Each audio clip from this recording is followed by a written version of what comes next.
We talk a lot about authenticity, right? It's like, be your authentic self, Court, right? Like, be your authentic self, Chris. Authentic to who? Like, what self? Because there's a past self, right? There's a current self, and then there's your next level human best self.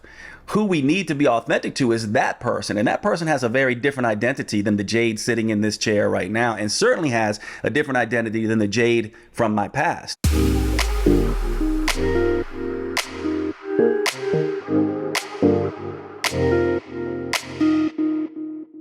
Hey guys, welcome back. This is the Ancient Health Podcast. My name is Courtney. I'm here with Dr. Motley, and we're in studio today, and we have an amazing guest with us that I have been looking forward to interview, not for the first time, but the second time. You guys loved him so much when we interviewed him last year. He knows everything about the metabolism. And I gotta be honest, I absolutely love Dr. Jade because he has made things that are so complicated to understand very tangible. Like I've been able to access material that I felt like I could never really fully understand. And to be honest, I don't know of anybody that is more of an expert on the human metabolism, but really specifically to women. And I think that says a lot coming from a man. So I know this interview is going to be amazing, but what's really going to surprise you, I think, is really how he has you've really journeyed. And not only is the metabolism something you're an expert at, but it's led you into a different area and almost a kind of not a byproduct, but it's a huge component of health that does have a direct influence on your physiology. And we're going to talk a lot about the psychology behind that and identity. So this is going to be a little bit of a unique conversation. And what's really cool, and then I'm going to put this on the floor because I don't want to be hogging up the mic here. But we actually had dinner. We had the opportunity to have dinner with Dr. Jade last night, and great. It was such a treat. And I respected you a lot going into that, not having met you, but having had an interview with you before. But I just honestly, such a different level of human respect and connection, because I really just get to see who you are as a person. You live your life in such an authentic way. And I know that translates in everything that you do. And I'm really proud of you as a friend. So I just want to say that. But guys, welcome. Dr. Motley is here. Dr. Jade, thank you so much for being with us today. Thank you both. And I feel like we're family now because what a night last night we had. It was so nice connecting and just deep conversation. And you know, what's interesting about that, we talk a lot when we talk about metabolism and health. We talk a lot about what we're eating, how we're exercising, what supplements we're taking. And, you know, people talk about what we do in the blue zones and why people live so long. To me, last night, I'm struck with the fact that it always does come back to human connection. And that is the thing, to me, that drives all the reasons we do the things we do. And so, yeah, to connect with you two last night was incredibly fun, and, you know, talking deep psychology and all of that. But I love it, and I'm happy I'm here, and looking forward to this conversation. I think with the what we discussed last night, I love when we get to talk with Dr. Jade, because we were saying this last night, that when he takes a complicated situation or something that I have to rewatch, like normally he can make it to where I can understand it. And I'm saying that because when somebody is articulate as you are, I really feel very fortunate that the people out there can hear about how you take metabolism and simplify it down for them to the point where they're not afraid of it. And I think that's why I really like your feed, is because it's like gives hope, and there's not this fear of like, oh, I can't lose weight or I can't achieve this goal. And you've shown that through the things that you've said. So truly, I'm glad that we're be able to talk about this. So I always say open up the floor, like what we want to talk, because last night was such a good conversation. Where do we want to start with this? Where do you think, Court? You know what really is, to me, like the humanity component, what you're just talking about, is your own story. And, you know, how did Jade get to where he is, the man that I'm sitting next to right now? Because that to me gave me more encouragement last night, and honestly, just your message in general. But that is really what helps me bridge the gap in some of the areas. Because like you said, the external stuff, guys, like we talk about this all the time. They're great. They're tools for you. But at the end of the day, it's the heart work. Like it is the core, the substance of who you are. If you can't ever get a handle on that, you will just be slapping one thing after another, and you'll get through life, but will you ever really experience the life that you were destined for, the life that you were called to? Because there is purpose and there is significance in that. And your story, oh my gosh, like I want you to be able to just share that, because the growth that you've had as a person, I think that's your strength. Like it is the one thing that's so unique about you that is changing lives, because other people see that it's possible. Yeah. Well, isn't that funny? Because now I'm going to get embarrassed, because isn't it funny? You always do these interviews, and then I'm very shy about telling my story. But I guess to start with all of our stories, right? Like one of the things I think about for my story, and then talking with you two, and then everyone listening, is you really start with suffering. And not to depress everyone right off the bat here. Let's get that out of the way first. But seriously, one of the things I oftentimes think about, and to me, is this idea that we humans, like, I know that you two suffer, and I know that everyone listening suffers, and you know that I suffer by virtue of the fact that we are human. And that to me is a beautiful thought, right? Because right now we're all dealing with something. We all have a battle that we're fighting. And my story sort of begins with that, this idea of, I don't want you to see my suffering. I want to be the cool person. I want to be the one that has it all figured out. I came from a family. I was the youngest of four. My mom, who was an incredibly loving mother, but emotionally unpredictable and emotionally volatile. My older brothers picked on me. They would say they were just having fun with me, but I would say I was bullied as a kid. And the reason I'm bringing up this idea of suffering right away is because it's the way we perceive what happened to us as a kid, as an adolescent, as a young adult, and even the last bout of suffering that we went through that determines who we can become. And so the story, from my perspective, we usually start with, I want to be this thing, instead of going back and saying, well, what has I suffered and what have those lessons taught me so that I can be X? So let me explain this really quickly, like just see if you guys, my pain, my mother wound, my brother wound, all of that followed me into my sort of adult life and was behind the scenes, impacting how I showed up in the world.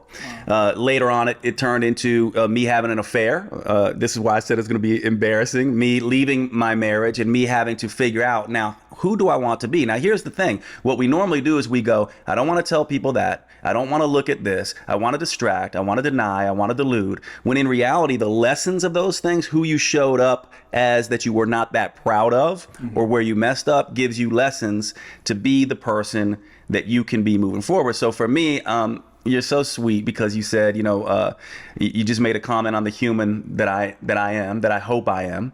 And it came from that pain, right? So it came from that suffering of all those mistakes that I made. And we don't want to look at pain. And so I guess how I'll wrap this up is to say, we avoid pain, we distract, we deny, we blame, we complain, we whimper, we whine about our pain. When reality, pain is the path to purpose. It's actually the puzzle piece that gives us the key to what we will become later. And when we embrace that, I think everything changes. And by the way, it's not separate from metabolism and health and everything else, because when you have that sort of, hey, here's why I'm here on the planet, and this is what I'm doing, and this is why being healthy and fit and functional is important to that work, it starts to change. And then it's not just about, do I have six-pack abs and, a healthy bank account? It's more like, what am I doing here that at the end of the day, I'm going to be proud of and feel fulfilled by? Wow. I mean, because with suffering, I remember I heard a quote. It hits me in the heart when we talk about how that testing produces who we can become in our identity. And Mike Tyson, one time, he said something profound, in his voice. He goes, you know why you get tested? And I was like, why do you get tested? He goes, because, it gives you a testimony. And I was like, that has some bearing to that. You get tested and you would never have something to share with somebody. And that's what we were talking about last night. I love that about our identity, about how when we take those hardships and we're able to express them, what you're doing. With that, have you found this metamorphosis, like you've gone through your pain and suffering and you're putting that out there through what you put in social media and your books? How is identity attached to the works, the writings that you are doing right now, because we had such a good conversation, just like the basic, because it was profound. I mean, some of the things we talked about last night, guys, like I wrote some down in my phone and I'm going to share it with you. But can we talk a bit about that identity? Yeah, well, what's interesting about identity. So let's talk about this idea of, so people believe, right, there's something I will do. Right? I can do something that's going to give me an outcome. Yeah. But they forget, and this is where goals come from. And this is like all that kind of stuff where it's like, I'm going to start doing this. I'm going to eat better. I'm going to work out better. I'm going to change my habits. And what we don't understand is that behind that is something else that has to change first. And that's your identity. Now, when I say change your identity, people will get upset by that in a sense, and just check, all the listeners and everyone kind of check, like, wait a second, we have this belief about our identity is this immutable thing, that it should not change, right? It needs to be stable. And if I change my identity, then what does that make me, right? And the idea is that honestly, if you're going to change your habits and have them last, you have to change your identity. And what's the identity made of? The identity is made up of stories. So out of the story of my mom being emotionally volatile came a people pleaser. That was the story. I'll just please people. Out of the story of my brother bullying me, I'll be a tough guy. I mean, even look at me. Like I lift weights my whole life, partly because of that story. So I could, rise to that sort of occasion. And so my identity is built on these stories. Now, if I want to change, I have to change the stories that inform my identity that then lead to the habits. And so from my perspective, we have this all wrong because we go, I'm going to do something and then I'll have what I want. And the truth of the matter is, first you have to be something, then you'll start doing the things. That's when you start to have the things. And so I do think we have this reversed. And my identity, by the way, what's the best way to shake up your identity? Right? The only actual way in my way of thinking, the only way we really truly shake up of our identity is through our suffering and discomfort, because that's what makes us question who we are, who we've been, and who we're going to be. And I'll say one more thing about this. We talk a lot about authenticity, right? It's like, be your authentic self, Court, right? Like, be your authentic self, Chris. Authentic to who? Like, what self? Because there's a past self, right? There's a current self, and then there's your next level human best self. Who we need to be authentic to is that person. And that person has a very different identity than the Jade sitting in this chair right now, and certainly has a different identity than the Jade from my past. And if you think about how we operate in culture, most people are thinking, no, you can't change. And they're living from the stories of their past instead of developing an identity for the future. So I'm trying to live into that. That's how my identity informs sort of who I am. That's how I get to the gym, right? When I really don't want to. Like, to be honest, I'm 50 now. I don't like the gym as much as I did, but it still needs to be a part of my identity, because the story that I have for my future self is someone who teaches, someone that shows up with vibrancy and vitality, and someone who, inspires in a sense. And so to me, I go, well, now it's not about a six pack and being a muscular guy to protect myself from my brother. Now it's about the fact that I want to look good, feel good, function better, live longer because of my future identity, if that makes sense. It totally makes sense. Yeah. What's the difference between some of the cultural kind of expectations on people? Because I think that this can be a trap somewhat, maybe trap's like not the right word, but I think a lot of times, and I can identify myself with this, but sometimes, we step into the roles that we feel like are expected of us. And so that becomes the identity, because we believe there's a belief system there that is the natural progression.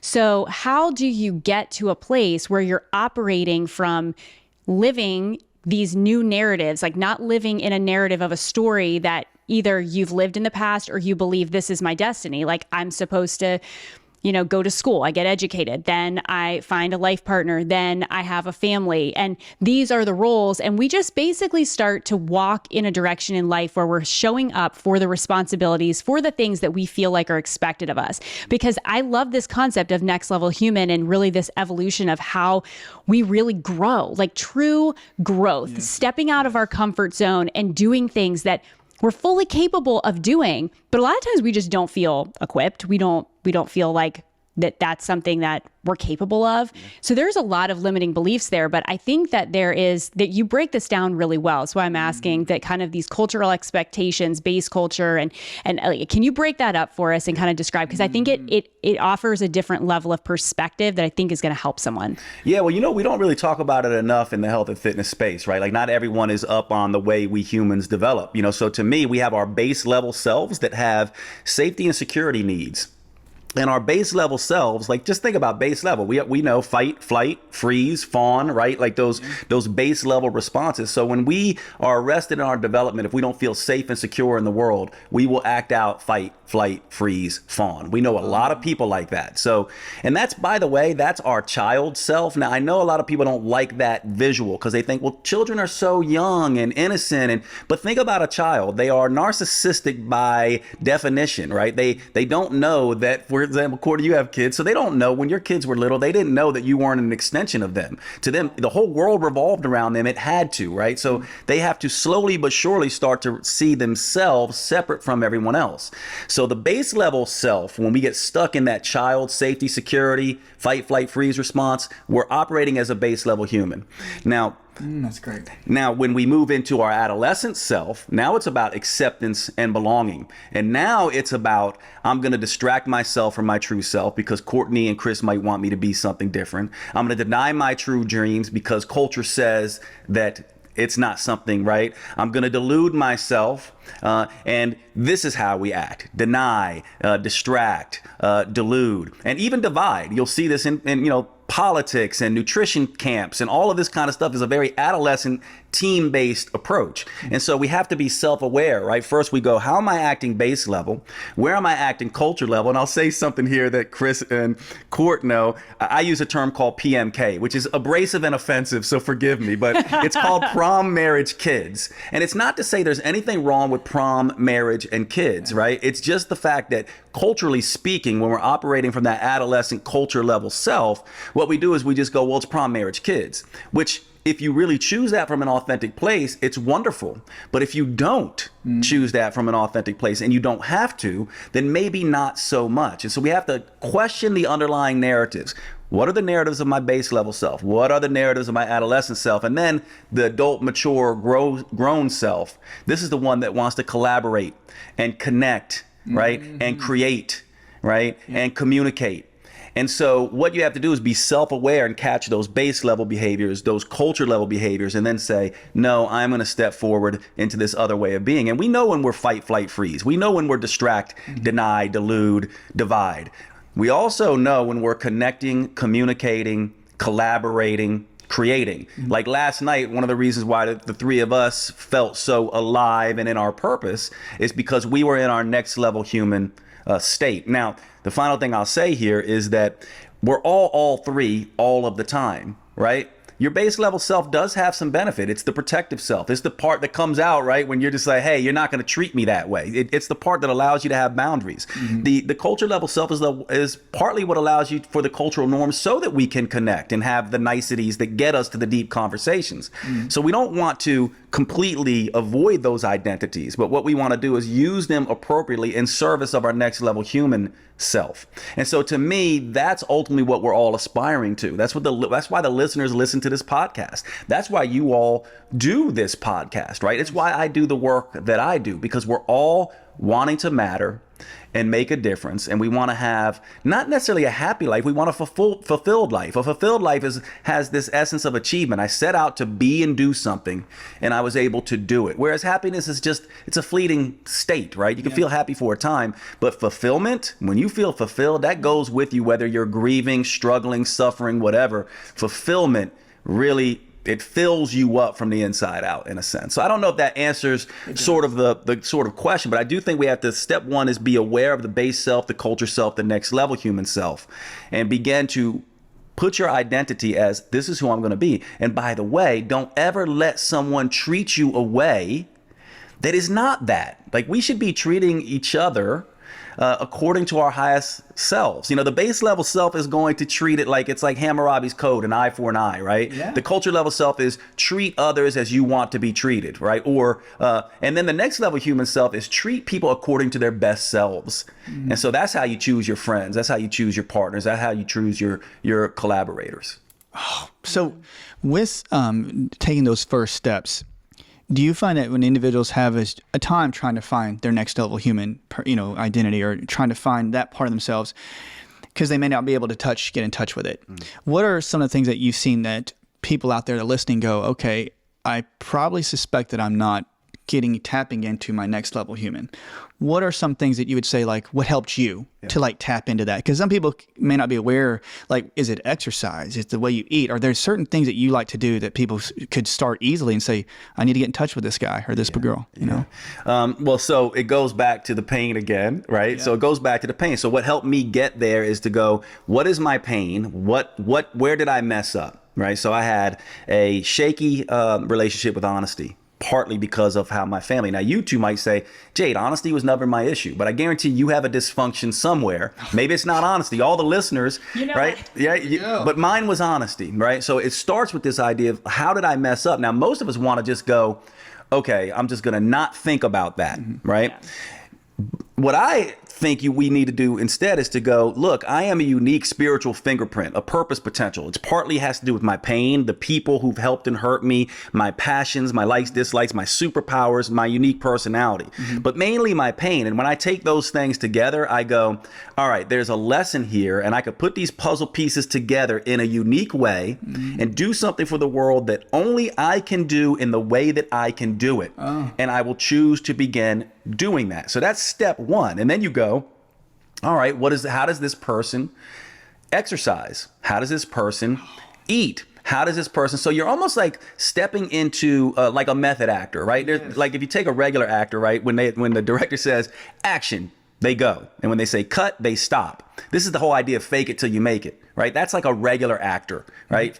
You don't fake it till you make it. You be it till you see it. Now, be it till you see it is the method actor. The method actor goes, I got this role and I'm playing it starting right now. Doesn't matter if they say action or cut. I'm playing this role. And so you start to construct this. I think the mistake we make, though, is we do peripheral changes. I'm going to eat better and change my diet and exercise because I want to look a certain way so that I can do the cultural thing. That's the problem, right? That won't last because once you get the cultural thing, it no longer has any power. However, if you start constructing this identity around your next level human self, how I'm going to matter and make a difference, that's a whole different thing. And so it's fun in a sense because you are creating your alter ego. You're creating your superhero identity. What we don't want to do is stay stuck in this identity currently or the past identity. And that's what we're doing if we don't clear the old stories. And those stories are stories about pain and stories about the world that may not be accurate. I'll tell you about a really interesting study, psychological study. So what they did is they took individuals and they basically had Hollywood makeup artists, the really good ones that do really realistic stuff. And they put a scar from the ear all the way to the mouth on these people. And they said, you're gonna interact with people with this scar on your face. So so it was a fake scar, but it looked real. So then the makeup artists, what they did is they said, here, you can see it. So they were looking at themselves in a hand mirror. So here I am looking in a hand mirror, seeing this scar on my face, seeing this, wow, that looks really realistic. And then they took the hand mirror away. And then here's the trick of the study. They said, we're going to now put some moisturizer on the scar so that it doesn't crack. But what they really did is they removed the scar, right? So now these people are interacting in the world as if they have a scar, but they don't. And the researchers are watching to see, they look at the interactions they're having with people and they rate them according to, how warm and how nice and how friendly everyone is. So the people with the scar on their face who thought they had the scar on their face ranked the interactions as colder, more abrasive, rude, right? That they were like, these people were stiff. When the other people who didn't know what was going on, who were just ranking the interaction objectively, ranked them as neutral to warm and friendly. And so what I mean by this is that your pain is like this scar that we wear that shades the world around us and changes the way the world shows up for us. And if we can't clear that pain story, that scar that we think we're wearing, we can't clear that identity, we can never become the new identity. Oh, man. That's really profound. And I think that there's probably a lot, if you're starting to put some pieces together here, this is like just getting me to think in a different way, but how many of the stories and the narratives that are on loop in your mind, because we subconsciously play these constant like reels of here's why I can't ever do this. And here's why I can't ever be that. And that's really what paralyzes so many people, because the fear is trapped. It's baked into that story. And that's what keeps us really shackled to not really ever having growth and being stuck. And that's why we see people that, you say hurt people, and you see these patterns of people, and you're like, man, how can they just not see it or not change it? And it's because of this belief system in their mind from what they've experienced before. And it constantly tells them, I'm not worthy. I'm not deserving of anything better. And so all of that is projected onto somebody else. And then somebody else is now, and I loved how we talked a little bit about this last night, but these interpersonal relationships, how is that such a key component to growth? Because I think that there are a number of people that are probably like, man, this all makes sense, but I feel like my narrative and my stories are getting looped in with the other people I'm doing life with. And I don't know how to rewrite my own story. How do I, as an individual, when I do life with other people that maybe they don't understand this, or they're not in this process where they're growing through that. How do you help that person? Like what do they do? Because that's a place where it can be even fearful for people because they don't feel like they have a way out. Yeah, it's the hardest thing we do in life. And here's the thing, I love this saying, hurt people hurt people. It's absolutely true. However, hurt people also help people, and that's also true. And what is a hurt person who helps somebody? What do we call that person? We call it a hero. That's what all of our superheroes are. They are hurt people who have decided to help people. And, sometimes it's like this, right? Sometimes when you're surrounded by darkness and suffering, your only choice is to become your own source of light, like a star. That's what a star does, right? It's surrounded by darkness. It has all this pressure around it, and then it bursts forth with this light to inspire the world. Now that takes courage. It takes the courage to be disliked. It takes the courage to step out, to take it on the chin for humanity. And that's the difference. To me, here's the problem. Now, by the way, I don't want to offend anyone here, but there's a difference between a hero and a victim, right? Now, here's the issue. Every human should be and has to be a victim for a time. We're not good humans if we don't show up for hurt people, right? And we don't want to help them. However, the issue is at some point, somewhere along the way, at some point, there's a choice that they have to stop being a victim. At some point, we have to stop being a victim, and that is a choice. And once we make that choice, now we have the ability to be a hero. And here's what it comes down to, right? Taking it on the chin for humanity. How many times have you seen someone standing in line, getting on an airplane, being a complete ass, right? Someone standing in line, someone driving in traffic, and you just see that's a hurt person hurting people. But what happens when you see somebody in those situations actually helping people? Actually, there's the study of awe, which is this idea of like when you look at a beautiful landscape, you're out in nature and you're just like, oh my God, like how beautiful. You know what makes us awe-inspired more than anything else, us humans, based on research? Other people's benevolence. Other people's altruism, even more than looking at the Grand Canyon. This research has been done. And so what happens is we have to become the star. We have to be the light, and we have to do it even though we've got our ass beat, right? Even though we've suffered, we have to be that thing. And that's the choice. And it is incredibly difficult. However, when you start doing that, and this goes to Courtney's question, when you start doing that, you're teaching everyone else around you. We ultimately are an experience and an example for the world. What experience do you want to bring when you come into a room? And what example do you want to set for the individuals that you are interacting with? Our children, our coworkers, even the people who have hurt us, even the people who have been difficult. who do we want to be? I'll tell you a story. I had a client once who his wife had an affair, was cheating on him. He found out she was not in her best self and had kind of manipulated the kids. So not only did his wife cheat on him, but the kids didn't weren't being so nice to the father either. And he said to me, Jade, what am I going to do? Like, this is the worst thing. And I said, let me ask you this. If you were going to die in 3 days from now, you're gone. What would you want to say to your wife and your kids? And immediately, without hesitation, he said, I would want her to know that I forgive her, that I love her. I would want my kids to know that I love them, I support their mom, that I'm here for them. And I was like, then that's the way you show up.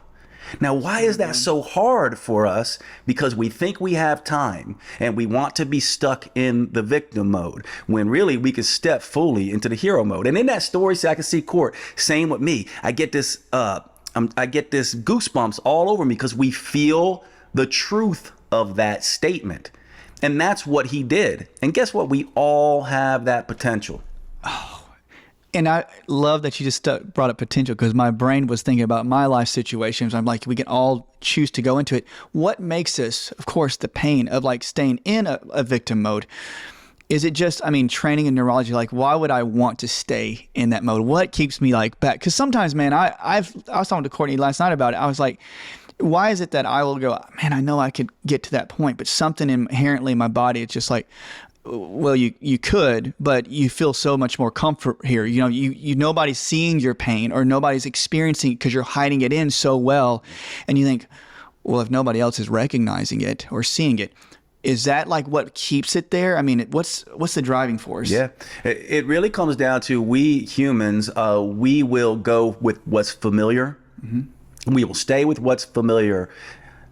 Despite something could be better for us because we're terrified it may not. We're terrified that it could get worse. So we always go back to the familiar. We have sayings for this, right? The devil that you know is better than the devil that you don't know, kind of thing, right? Except for the fact that, and here's the real issue, and we talked about this last night. Here's what humans don't, no one wants to say this, but this is the truth. You won't know the answer until you take that first step. So it is inherently a problem for us humans because we don't actually know and won't be able to figure it out. So we're going, if I could just figure it out, once I figure it out, I'll move. And I'm just like, that's not going to happen. The only time you're going to figure it out is when you move.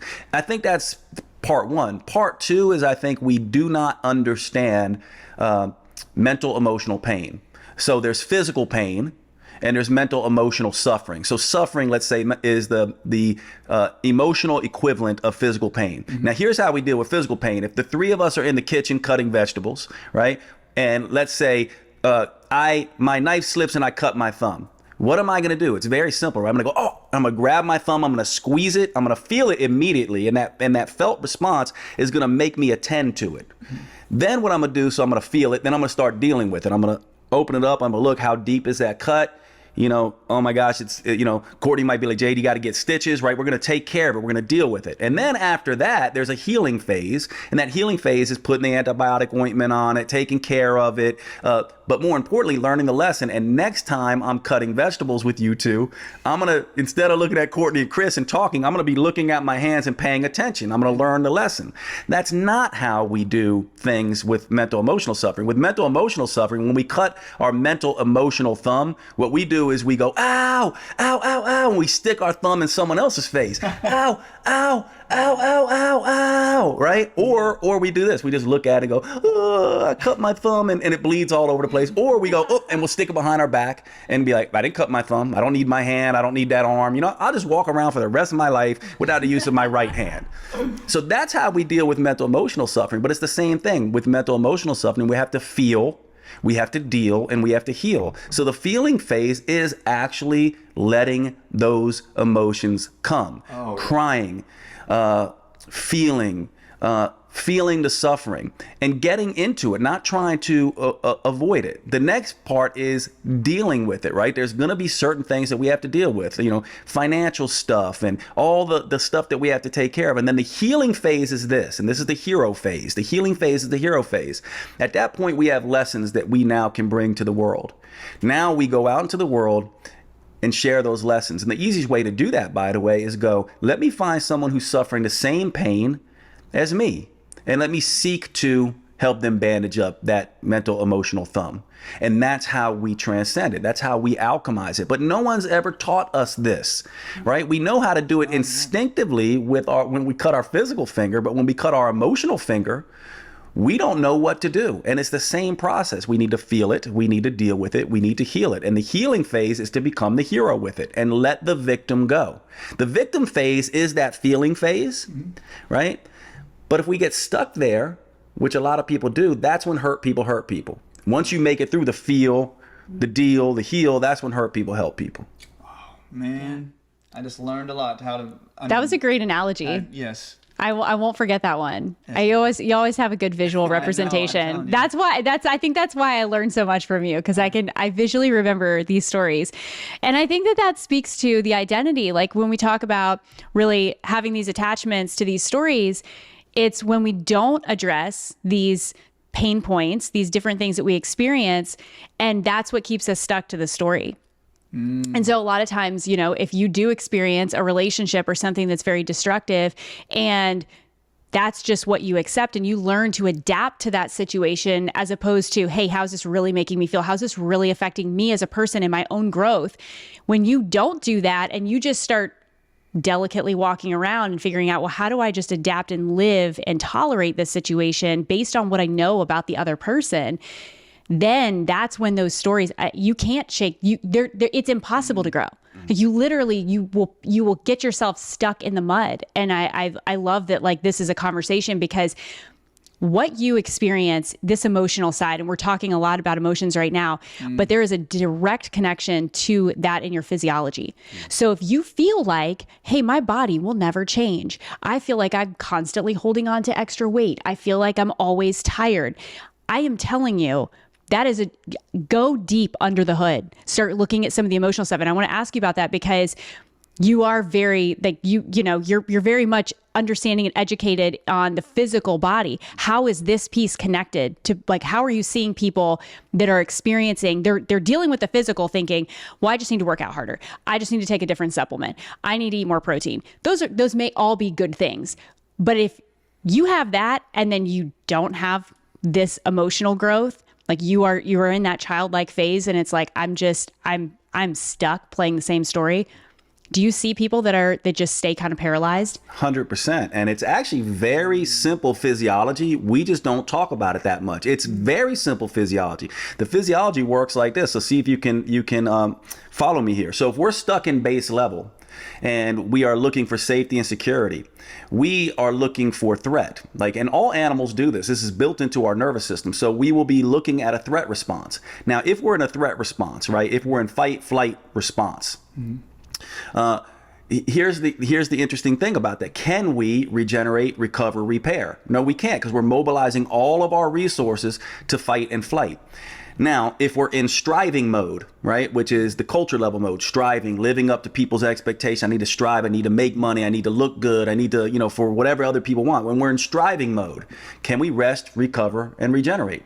Of course we cannot, right? So when we're in threat mode, base level, and we're living there, and we're in striving mode, culture level, and living there, our physiology is geared towards using resources, not recuperating resources. That's a stress to the physiology, and all of a sudden now you're degrading your health. And by the way, what is the metabolism's historical, ancestral stress response? What did it encounter more than anything else? Starvation. Food scarcity. So whenever we're under stress, we will default back to a starvation type response. And so not only are we draining resources because we're in threat and strive mode, metabolically speaking, right? We're also in this place where we're like, well, let's take it from the muscle, let's take it from other places, but don't forget, we need to, maintain our body fat. We need to make sure we have that, so we lose that last. This is why when you go on diets and you're in this, it's like you can lose up to 20%, 30%, 40% lean body mass. That's water, that's muscle tissue, that's organ tissue versus fat. Now, when we go into sort of the rest state, the regenerative state, which, by the way, here's the interesting thing. There's a difference between safety and safeness. If we're all out on the plains of Africa, right, and we see a lion. Now we're in threat mode. Okay. Now, if that lion leaves, but we're still on the plains of Africa, right? We're like, we have safety right now. The lion isn't there, but we have to be hyper vigilant that it will come back. Yes. Safeness is us getting into a house, being in a safe place. There's no chance that the lion will come. What happens is most of us, because of our pain and our suffering and our patterns and our adverse childhood events and adverse adolescent events and adverse early adult events, we never actually feel completely safe. And in order for us to get into rest, regeneration, restoration mode, we have to achieve safeness, not just safety. And so the physiology is, and anyone who's interested in this is polyvagal theory and some other theories if you're interested in the science. But when we are in threat and striving mode, we can't recover. We can't regenerate. We need to get to safe mode. And if you've had adverse childhood events, pain that you have not cleared, right? Then what happens is you are stuck there. And actually research shows people who have higher adverse events, they tend to either be stuck in very high cortisol output or very low cortisol output. Now we know that cortisol is a hormone that works best in the Goldilocks zone. You do not want it too high. You do not want it too low. You want it just right. And if we're threat striving all the time and we're stuck too high or too low, our physiology doesn't behave appropriately. Therefore, you're craving all the time. You're having hunger all the time. You're having fragmented, difficult sleep, and you don't know what's going on with your physiology. And the fact is, you may be stuck in threat striving mode. And the final thing I'll say here, what do we do normally when we want to lose weight and get healthy? We go right back into striving mode. Wow. That is right. Yeah, it's like a negative feedback loop. Like it is. It's catch-22. Yeah, it totally is. It's so funny. I was kind of like posting about this a little bit because I'm kind of in a personal season where there's a lot of challenges. And I a couple months ago, I realized like, okay, I can't take away a lot of the stresses. Like I can't remove myself from the situations that are demanding a lot of me. But I'm also very hyper aware at how it's affecting me. So it's almost like I was like sitting with this, right? And I'm like, what are you going to do? Because, in an ideal world, I would remove myself from the situation that I feel like is creating a lot of anxiety. It's creating a lot of demand. In every way, I feel like it's taking from me. But I changed the way that I looked at it because I thought, I can't remove myself, right? I can't take myself away from the responsibilities that I have at home. I can't, there's so many different things that they are not variables that I can move the toggles on. But I was able to control the way I looked at it. And I thought, I literally told my body this. And we actually were talking about talking to our organs yesterday. Yes. And I started doing this, and I wasn't necessarily speaking directly to my organs, but I was talking to my body. And I have started this maybe mantra type thing, but it's like every day I'm like, I tell myself my body is strong. All of these stressors, they're creating pressure on me, but that pressure is refining. Mm-hmm. That pressure is going to produce something in me that if I didn't have, I would never get to experience on the other side. I would never get through that and grow into the next level of who I am.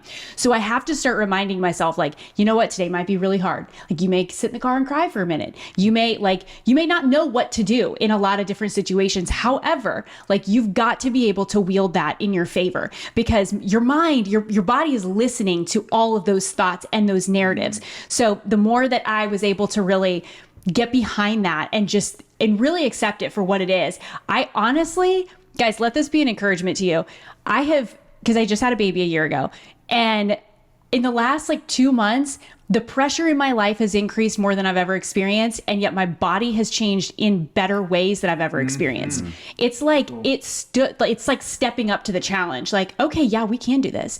And honestly, I would surprise myself because I thought, these are all the things that we talk about in natural health that are going to deteriorate your life. It's going to compromise your sleep and stress and cortisol, all these things. And I'm like, yeah, and it is a physiologic response, but the way that the way that your mindset is when you go into that thinking I'm training in the gym, I'm mentally training myself. I'm physically lifting the weights, but I'm mentally showing up too. And your body will follow the lead. You've got to be able. You do have a choice. At the end of the day, that's why we're having this conversation. And that's why I feel empowered even in knowing you guys, because a lot of this, I just need to be reminded of. So if you're listening, I hope that this is encouragement to you and just a reminder to you that, every single day you're showing up and you have a choice, and you can do it. You've got people behind you. Surround yourself with people that will start to fuel those ideas in your life. So I do. I think that when you talk about see it and be it, that you can take the actions and your physiology literally will work with you. I'm really surprised about how whenever you take a pattern and you say, like, being next level human, when you say, I can see a pattern, if I want to be like next level human, I may need to take this type of supplement. I may need to take this type of diet plan. And like you said, I don't want to go to the gym sometimes, but when you incorporate it, your body's like, hey, I'm on track here. You know, I'm going to put something in my physiology to actually create some production like minerals. And you go, man, I had the worst season of my life. But you fed your body what it needed at the next level. Now I think this is like, it's triggering my brain. And I don't even know how to even jump on that, because that's the great point. With everything that we see with Next Level Human, I know we have to make sure that we tell people out there how to get in touch with Next Level Human.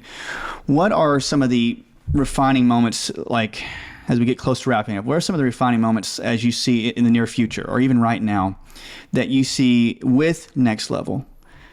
I want to word this really well. The refining moments in your life, how do people see the refining moments? Well, I mean, I know we talked about our pain, but there are big markers in your life that you go, these are things I'm going to learn from, and I'm going to make the best out of it. Yeah. It's actually, and I know we're running up on time, but it's actually really, really simple. And you, Courtney, sort of brought it up. What is the most powerful thing that we know about in medicine?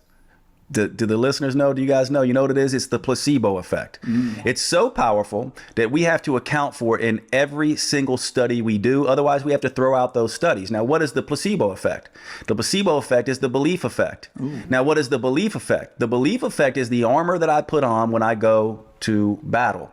Right? So that's what Court is talking about. She's going through a tough time. I've been through tough times. We've all had our tough times. Belief that I have this identity, right? This person that I want to be, my future self, not who I am now. And I believe that what I'm going through, I'm going to use those lessons to make sure that that person comes to fruition. And when I put that armor on, that's where to go. And so to me, I go, yes, take the supplements, eat the diet, do the things you want to do, but it's the belief effect. That is what matters most. That's your armor to get to the identity and to be your best self. And it's as simple as that from my perspective. Oh, man. So good. Oh, we got to do another part with this video. I know. We could actually talk for a really long time. We really could. We'll have it, brother. This is going to be great. We gotta wrap up here in just a few, and I hate to even say that, but tell everybody, or you do the outro. You're so much better than I am. No, you know what? You do a great job, Chris. I'm saying, how do people get in touch with you, brother? How do people, where can they go? Which website, your feed? Share it to us. Well, if they love this stuff, nextlevelhuman.com is the website to go to. I also have my own website, jadeteta.com, and then at Jade Teta on all the social media. And I adore you both. Thank you to all the listeners, and I just love this show. And thank you for the work that you do in the world, right? It's what it's all about. Thank you, brother. This has been such a treat. I have been looking forward to this conversation. I feel like we got like two parts because we were able to have dinner last night. And you know what? I'll tell you this, and then we'll wrap it up. But sometimes you may need to find somebody else that is journeying through this to speak in and over your life, because sometimes that is the one thing that you need, because I can tell you, you can listen to this and grasp a lot of it and still kind of maybe feel like I'm not really sure. But when you have the confidence of somebody else, when you can surround yourself, even if it's one person, find that person and just honestly, just be open and vulnerable, because I'm telling you, you will find so much clarity and strength and peace in that when you're able to share, because I respect so much about how transparent you are. Yes. And I think that's really, that is why you have grown into the person you are today. Like, that is why you step into your super strength, like what it is that is so unique about you, that's so powerful. It's giving you such an incredible voice of communication, because you haven't neglected all of the pain. In fact, you show up, and that's the first thing you're willing to put on the table. And that's a hard thing to do. There's a lot that I'm sitting on, and just know, if you're listening, we all have it. We all sat around the table and talked about it last night. You are not alone. But I appreciate that so much about you. Respect you so much. So grateful to have you as a friend. And we think you're part of the family here. Part of the fam. Community is healing. Brother, thank you so much for joining us today. Thank you both so much. Thanks to the listeners. Appreciate you. Yeah. Thanks, guys. Like, subscribe, share this video, the podcast on YouTube. We love you guys. Hope you know how much you mean to us as our community. And we'll see you on the next episode.